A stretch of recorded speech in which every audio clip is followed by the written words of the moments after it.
In 1999, what happened was that we as an organization were looking for a new place to live. The site that our office building is here on, it's a piece of land that had laid fallow since 1963 when a major fire came along and burnt down what was called the Lefebvre building at that point.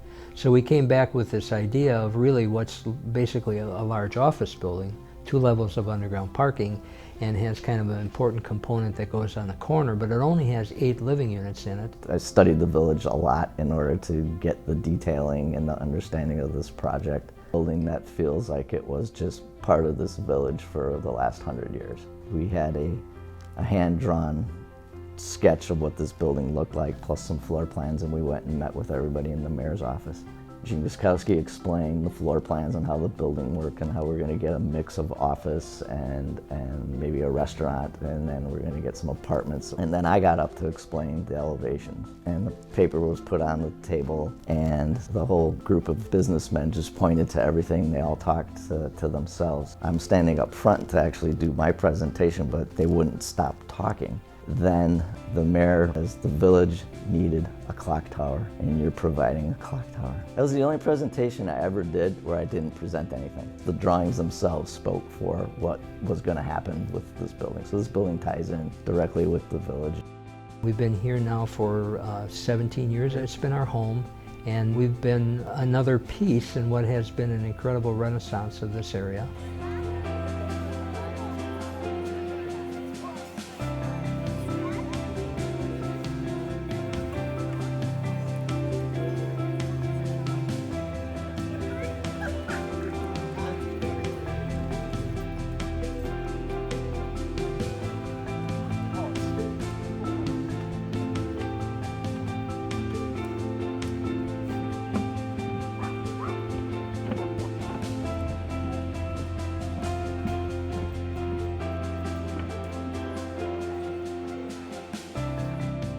Sense of community for me is really a place where people want to live, from the structures that we've created and the surroundings that we've placed these buildings within. A cityscape right out your front door with natural areas across the street, retail by your front door, or a vibrant village down the road makes for a much better environment. When we came to designing State Street Station, we were kind of completing that sense of community and having a very busy thoroughfare that we were developing this project on. And then a quiet residential neighborhood right behind gave people a reason to cross over that intersection, to extend the vibrancy of the retail of the village into the portion of State Street Station that is the mixed-use design. One of the biggest challenges of State Street Station was blending those 3 components. The residential component to the back is smaller 2-story homes. So when you look at that, how do you relate this larger mixed-use building to that? And then the speed of State Street and the desire for us to get them to stop, slow down, and see what we've developed in the mixed-use component of the building was a very crucial piece to the success of the project. So the way we addressed that was by designing the project to be 3 separate components. We had one face of the building on Blanchard, which is detailed and articulated more to the character of the village. You'll see the yellow brick and you'll see the stone arches, headers over the windows. You'll see some roll-lock detailing around the windows and the brick.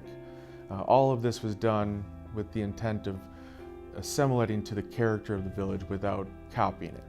On State Street, the most prominent face of the building, that's got the Chase Bank in it, that's got all of the retail-focused components, and that's also on that thoroughfare, so that's designed with the most contemporary aspects of the building. So you're seeing cleaner lines on that portion of the facade. You're seeing the metal panels and the smooth stone integrated in with the darker brick. And then lastly, with 2-story structures behind the building and surrounding it as you got to the north side, we had to find a way to work the character of this building into the residential community.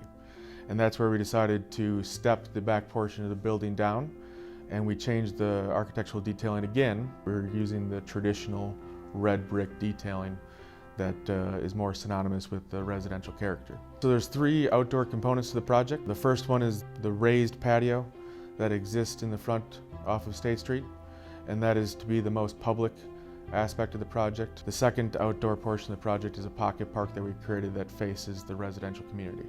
Not only as a place for the residents of this building to take their dogs and to sit and enjoy, but also as a hangout for the local kids who are using that passage as a way to get to and from school.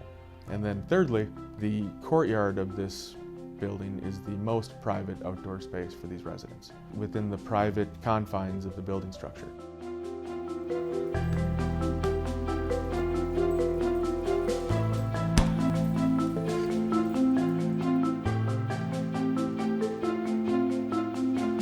The Enclave was previously the home of a manufacturing plant that really interrupted the residential character coming from North Avenue and down into the village. So when we got the opportunity to work on that project and take a previous industrial use and create a vibrant residential community to it, it was an exciting opportunity. But it was also a challenge. While the residents had an industrial use right next to them, they also didn't have 300 apartments that they were living next to. So as we worked through that challenge, we decided that breaking those buildings up into a neighborhood of buildings separated by greenway. And that was done intentionally to relate the apartment site to the roadway. So as pedestrians were coming down the road, they could naturally flow into the greenway of the Enclave, eventually make their way to State Street. So as we were kind of discussing what's going to draw people to this area, what's going to catch their attention, the idea of a beacon came to mind. So the corner of this building is designed with the kind of the pseudo tower that you would typically see at the entry of the building, and that was done because that's the most visible part of the site. It's the glowing E. Directly next to that, we got the opportunity to continue that rejuvenation with the reef. And this building was a little bit different. The village is surrounded by bluffs on 3 sides, and in this location where the reef is, that bluff is actually the edge of a former quarry. That really puts the reef into this very secluded, quiet area of the community that was not a pedestrian-oriented location and was not a great spot to put residential use. But by doing it, we enhanced the connection of the east side of Wauwatosa down to State Street and eventually to the village. We were able to play with the materials a little bit more and create a little bit more modern styling, which is nice because when you're doing 2 different buildings directly across the street, you don't want to copy what you did the last time. So it was nice to be able to have some similar massing, similar volumes, but change the character of the buildings while they're directly next to each other. Interestingly enough about the reef, it's anchored by 2 corridor buildings that kind of define the street edge. But as you get further into the site, we did lay it out with 4 2-story walk-up buildings.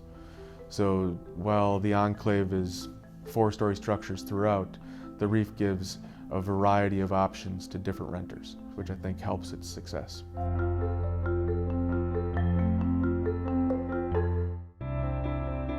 $2,100, we're talking a site, used to have public access to it. What do I do with this site in order to make it more improved? Okay, because it was an office building with an adjacent parking lot.